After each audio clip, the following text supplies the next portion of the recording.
Soussaba Cissé est l'une des filles du réalisateur malien de renommée internationale Souleymane Cissé, décédé le 19 février dernier alors qu'il était attendu à Ouagadougou pour présider le jury fiction long-métrage de la 29e édition du Festival panafricain du cinéma et de la télévision de Ouagadougou, FESPACO. Un départ inattendu, symbolique et empreint de chagrin pour sa famille et le monde du cinéma africain.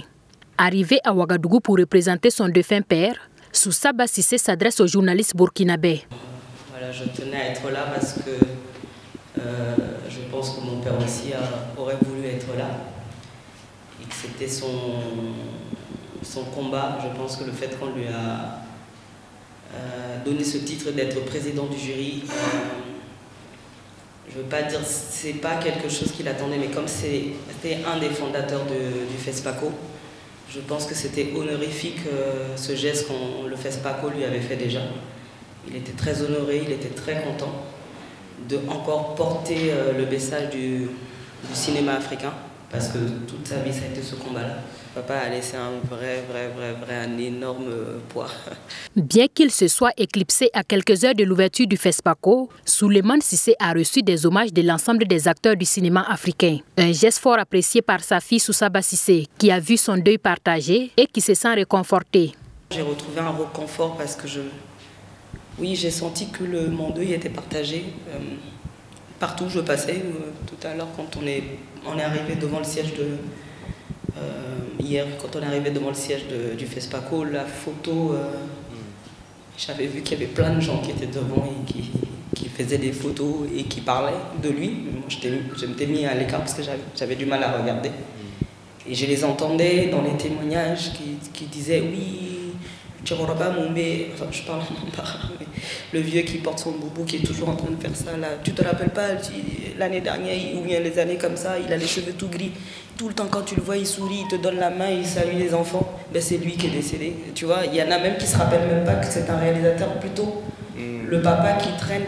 Juste ça m'a vachement touchée. Je m'étais dit, ok, je pense que j'ai bien fait de venir. Souleymane Cissé a inspiré toute une génération de réalisateurs africains et d'ailleurs, incluant l'américain Yele Cohen, qui porte le nom de son film à succès, Yele. Les deux ont d'ailleurs un projet de film sur lequel ils travaillent depuis 7 ans.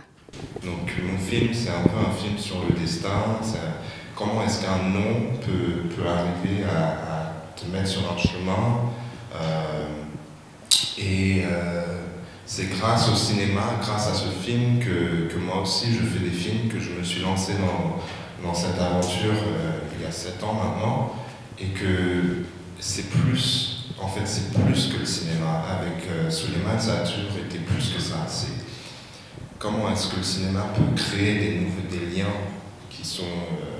qui vont devenir des liens tellement forts, qui vont créer une famille qui n'est pas une famille de sang, mais une famille qui est liée au cinéma en fait. Maintenant, voilà, c'est un documentaire, mais c'est aussi un film de fiction. Souleymane, il a toujours voulu que ça soit un film de fiction plus qu'un documentaire, et donc il m'a toujours lancé ces défis-là. Mais il était toujours à mes côtés, à m'encourager. Figure emblématique du cinéma africain, Souleymane Cissé a été double lauréat de l'étalon d'or de Yenega au FESPACO en 1978 et en 1983 avec Bara et Fié. Il avait également été honoré par la Société des réalisateurs de films avec le Carrosse d'or au Festival de Cannes en 2023. Parti à l'âge de 84 ans, il laisse un grand vide dans le domaine du 7e art où son génie a marqué des générations de cinéphiles à travers le monde.